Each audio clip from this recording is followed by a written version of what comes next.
welcome back to the Audio Elgin podcast. This is your host, Abigail Fritz, and today I'm speaking with Donna Snowden about her time as an Elgin school teacher and about the elementary school fire of 1980. Could you start by telling me where you were born? Well, my parents were living in Elgin, but I was actually born at St. David's Hospital in Austin. But we lived in Elgin, and we lived in Elgin until I was 5 years old. And then we moved to Corpus and moved back in 1961, right before my freshman year in high school. So I went to high school in Elgin, a great 4 years. And then I graduated and went to Southwest Texas Teachers College in San Marcos. And I quit my junior year, said I was never going to go back to school. I was sick of it. And so I got married and had 2 children and stayed home with them. Every year my husband would say, around August, he would say, "Don't you want to go back to school?" And I would say, "No, I'm never going back to school." And finally, after my daughter was in middle school and my son was in 5th grade, I thought, what am I doing? And my husband said, "Don't you want to go back to school?" And I went, "Well, maybe."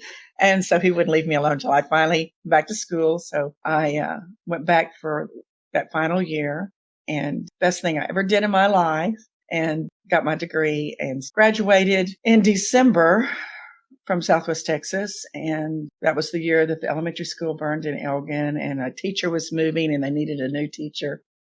What caused the fire? It happened over the Christmas holidays. And I can't remember what started it. I don't know if it was a hot water heater exploded or it was our wiring. So the whole school burned up. This was the one on 2nd Street. That school was kindergarten through 3rd, I believe. Area churches offered rooms. So 1st and 2nd were at the Baptist church, and I think 3rd grade was at the Methodist church, and maybe kindergarten or something was at the Catholic church.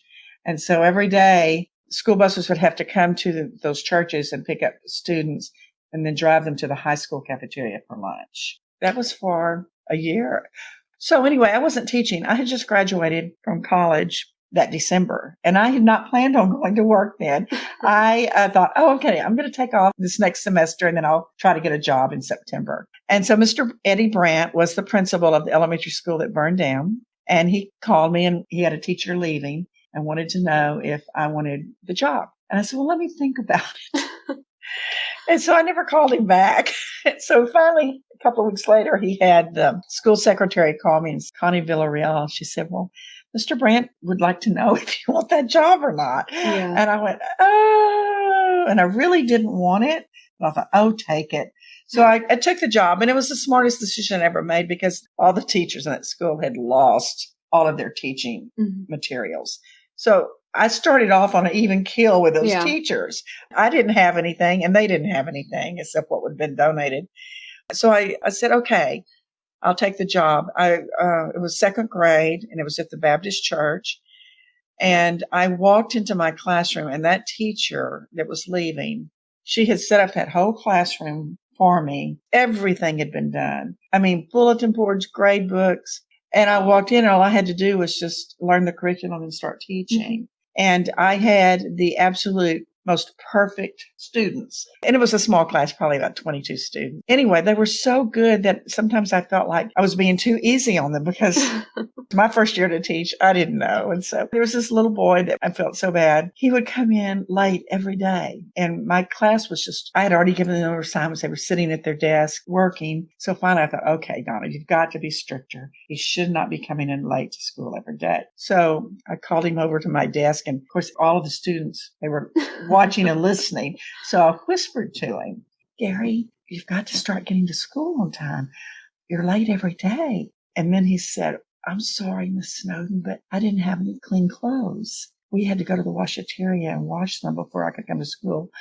And then I felt so bad. Yeah. I said, don't worry about that. I don't care if you're late. But I was just trying to be a good teacher, and I never expected an answer like that. Yeah. But anyway, I whispered it to him, and he whispered back to me, and the whole class was sitting there quietly. They were all like that, sweet and just perfect. Yeah. And I knew they were good at the time, but I never had another class that good. Mm-hmm. That was the first year. And then and that was 2nd grade. The 2nd year, we were still in the churches. And so I taught 2 years in the Baptist church, and then our new school was finished. So then I moved over to the new building and taught 2 years of 2nd grade there. And then that's when I transferred over to the two-story building, the old high school, which was then 4th and 5th grade. And is that now the administration building? And that Mrs. Graham was the principal there. And so I moved over there and taught 4th grade there for 2 years. And then the next year I went into the computer lab. What led you to start working in the computer lab? I was teaching at the two-story school, the original high school, and Mrs. Nancy Graham was my principal. And I saw her car at the school one day, and I thought, I'm just going to go in and talk to her. So I pulled in and I said, Mrs. Graham, I just went to a workshop with computers, and I just love it. I just thought it was the greatest thing I'd ever seen. There were no computers in our school at that time, not even in the office. And I said, if we ever get a computer lab, I'd really love the chance to teach that class. And we both laughed about it. She said, okay, Donna, I'll keep you in mind. I don't know if we'll ever get computers. And that was in June. And then August, she called me and said, Donna, guess what? We're getting a computer lab. Do you still want that job? And I said, well, yes, I do. But Mrs. Graham, I know I've never even cut a computer on. I don't own a computer. And she said, well, I haven't either. So if you want the job, it's yours. And so I said, well, I promise I'll learn everything I need to learn. I would just stay one step ahead of my students. And we did fine. So I taught in the computer lab from 1987 until I retired in 2015. So what sparked that interest in computers? Well, I thought it was just going to save the world. I had an opportunity to go to a teacher workshop that was showing a new math program that had been developed in Colorado Springs. I thought, well, my goodness, we're not going to have any problems with math anymore. Everybody can just sit at this computer and they will learn it. And so I was just so impressed with the teaching aspect of what you could do with a computer that it just gave me new hope for education. Could you tell me more about the computer lab? Well, I'll tell you what the computer lab was like. And it was kind of interesting because what we got were not standalone computers. We got an actual connected lab, which was very unusual. Austin wasn't even doing that at that time. This was a networked lab. At that school, there was just 4th and 5th grade. So I was going to teach each student twice a week. But the computers were so slow that I had to use the same program all day long because I didn't have enough time to change between programs. We had a keyboarding program. That's the main reason we got the lab, because the state of Texas had said that it was going to be required that all elementary students learn how to keyboard or type. So I taught typing to my 4th and 5th graders and then interspersed it with a few games and with a math program.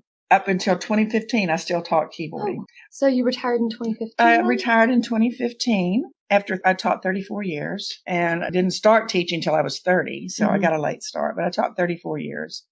I always had great people to work with and loved my teaching years here in Elgin. That was Donna Snowden speaking about her time as an Elgin teacher. If you enjoyed this episode, hit that like and subscribe button because we have a new interview every week. You can learn more about Elgin's history by heading over to our social media or by visiting us at the Elgin Depot Museum, which is open Wednesdays through Fridays from 10 to 2.